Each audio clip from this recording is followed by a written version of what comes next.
Okay, invisible chain பண்ணுறதுக்கு நம்மளுக்கு தேவையானது ஃபஸ்ட்டு கியர் வயர். நான் இன்றைக்கி வந்து கோல்டன் கலர் தான் மேக் பண்ண போகிறேன். So golden colour gear wire எடுத்துக்கணும். தென் ஜம்ப் ரிங்ஸ், கியர் லாக், இது போட்டோம்னா தான் நம்மளுக்கு பீடும் சரி அந்த ஜம்ப்ரிங் எல்லாம் நாட் போட்ட மாதிரி நிற்கும். தென் பென்டென்ட், இந்த பென்டென்ட் வந்து ஆல்ரெடி ஒரு வீடியோவில் அப்டேட் பண்ணியிருக்கேன், அது செக் பண்ணிக்கோங்க. தென் கோல்டன் பீட்ஸு, லாஸ்ட்டுக்குள்ள ஹூக். இவ்வளோ தான். கட்டர் மட்டும் தேவைப்படும். வாங்க எப்படி பண்ணுறதுன்னு பார்க்கலாம். ஃபஸ்ட்டு வந்து நான் இந்த கியர் வயரை வந்து எனக்கு தேவையான இன்ச்சஸ் இது பண்ணிக்கிறேன். நான் வந்து இது எனக்கு ஆக்சுவலி இது நான் எனக்காக மேக் பண்ணுறேன். ஸோ நான் வந்து 14 இன்ச்சில் தான் மேக் பண்ண போகிறேன். 14 இன்ச்சுக்கு இந்த வயரை கட் பண்ணி எடுத்துகிட்டு நம்ம நெக்ஸ்ட்டு ஒன்று ஒன்றா ஜாயின் பண்ணிடலாம். வாங்க பார்க்கலாம். இப்போ வயர் கட் பண்ணி எடுத்துட்டோம். இதில் வந்து ஃபஸ்ட்டு ஒரு எண்டில் வந்து நான் அட்டாச்மெண்ட்டை இது பண்ணுறதுக்காக ஜம்ப் ரிங்ஸ் வந்து ஜாயின் பண்ணிக்கிறேன். So gear lock first add பண்ணிக்கிறேன்.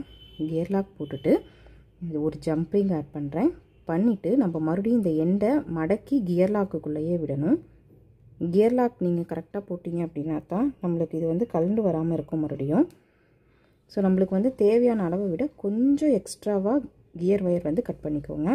அப்போ தான் நம்மளுக்கு இந்த லாக் பண்ணும்போது கட் பண்ணுறதுக்கு, தென் மறுபடியும் அட்டாச் பண்ணும்போது அந்த சைடும் கொஞ்சம் கட் பண்ணுவோம். ஸோ அதுக்கெல்லாம் தேவைப்படும். அதனால் கொஞ்சம் எக்ஸ்ட்ராவாக இட்டுக்கோங்க. ஸோ இந்த மாதிரி நல்லா டைட் பண்ணிவிட்டு நம்ம நோஸ் ப்ளையர் வச்சு நல்லா இதை அழுத்தி விட்டுருங்க. கியர் லாக்கை அழுத்தி விட்டிங்கன்னா இது நல்லா லாக் ஆகிக்கும். இந்த மாதிரி ஃப்ளாட் ஆயிரும். ஸோ இது வந்து நல்லா லாக் ஆகிடுச்சு. இந்த எக்ஸஸை வந்து நீங்கள் கட் பண்ணிக்கலாம். அது வந்து நான் லாஸ்ட்டில் ட்ரிம் பண்ணிக்கிறேன். இப்போ எனக்கு தேவையான எல்லா எலமெண்ட்ஸையும் நான் உள்ளுக்குள்ளே ஆட் பண்ண போகிறேன். இன்னும் ஒரு எண்டில் வந்து நம்ம ஜம்ப்ரிங் போட்டோம், ஒரு எண்ட் வந்து நம்மளுக்கு ஃப்ரீயாக இருக்குது. ஸோ ஃபஸ்ட்டு இதுலேயும் என்ன பண்ணணும்னா ஃபஸ்ட்டு ஒரு கியர் லாக் தான் போடணும். ஏன்னா அப்போ தான் நம்ம செயின் வந்து பென்டென்ட் அசையாமல் லாக் பண்ணுறதுக்காக ஒரு கியர் லாக் போட்டுக்கிறேன். இது ரொம்பவே சிம்பிள் டிசைன் தான். ஸோ அதுக்கப்புறம் ஒரு கோல்டன் பால் போடுறேன். என்னோட பென்டென்ட் ஆட் பண்ணுறேன். பென்டென்ட் ஆட் பண்ணிவிட்டு மறுபடியும் கோல்டன் பால், மறுபடியும் ஒரு கியர் லாக். ரெண்டு சைடும் நம்ம கியர் லாக் போட்டு பென்டென்ட்டை லாக் பண்ணணும். அதுக்காக போட்டேன். இப்போ என்னோடய எலமெண்ட்ஸ் எல்லாத்தையும் போட்டாச்சு. நம்ம எலமெண்ட்ஸ் வந்து லாஸ்ட்டில் செட் பண்ணிக்கலாம். இப்போ இந்த எண்டை வந்து லாக் பண்ண போகிறேன்.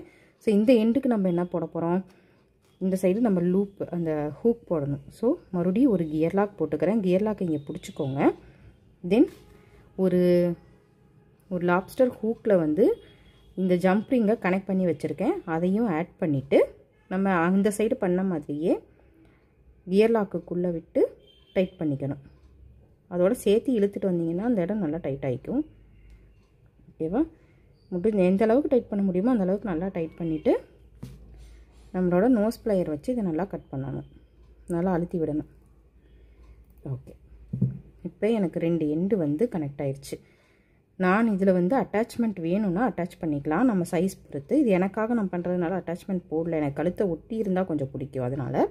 ஸோ நான் இந்த 2 எண்டையும் கனெக்ட் பண்ணிவிட்டு இதோட சென்டர் பாயிண்ட் எடுத்துக்கிறேன். எனக்கு சென்டர் பாயிண்டில் என்னோடய பென்டென்ட் வேணும்.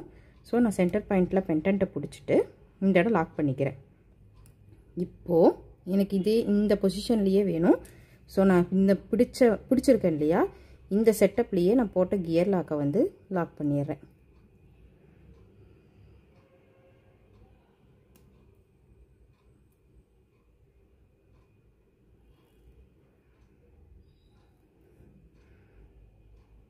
ஓகே, இப்போ நான் 2 சைடுமே கியர் லாக் நல்லா லாக் பண்ணி விட்டுட்டேன். ஸோ எனக்கு இந்த பீடு வந்து அசையாது, சென்டர்லேயே நல்லா லாக் ஆகிக்கும். நீங்கள் போட்டு நம்ம இப்போ நான் தள்ளின மாதிரி வலு கொடுத்து தள்ளினீங்கன்னா அது நிவுந்துக்கும். ஏன்னா நம்ம வந்து இன்னும் நல்லா ப்ரெஸ் பண்ணலையா, இல்லை நல்லா ப்ரெஸ் பண்ணியிருக்கேன், பட் அது சென்டர்லேருந்து கொஞ்சம் இதாகிடுச்சு. ஓகே, ஸோ இப்போ நம்மளுக்கு chain ready, invisible chain ready. இது நம்ம போடும்போது இந்த டாலர் மட்டும் ஹைலைட்டடாக தெரியும், வேறு எந்த பார்ட்டுமே நம்மளுக்கு தெரியாது, கண்ணில் தெரியாது. ஸோ அதனால தான் இது இன்விசிபிள் செயின்னு சொல்கிறோம். பாருங்கள், இது பிடிச்சிருந்துச்சுன்னா லைக் பண்ணுங்கள், ஷேர் பண்ணுங்கள், மறக்காமல் சேனல் சப்ஸ்கிரைப் பண்ணுங்கள். உங்களுக்கு இன்விசிபிள் செயின்ஸ் இல்லை நார்மல் ஆன்டி டர்னிஷ் செயின்ஸ் இந்த மாதிரி ஏதாவது தேவைப்படுது, பிரேஸ்லெட்ஸ் தேவைப்படுதுன்னா கமெண்ட்டில் சொல்லுங்கள், நான் வாட்ஸ்அப் நம்பர் தரேன். மறக்காமல் சப்ஸ்கிரைப் பண்ணுங்கள். தேங்க்யூ ஃபார் வாட்சிங்.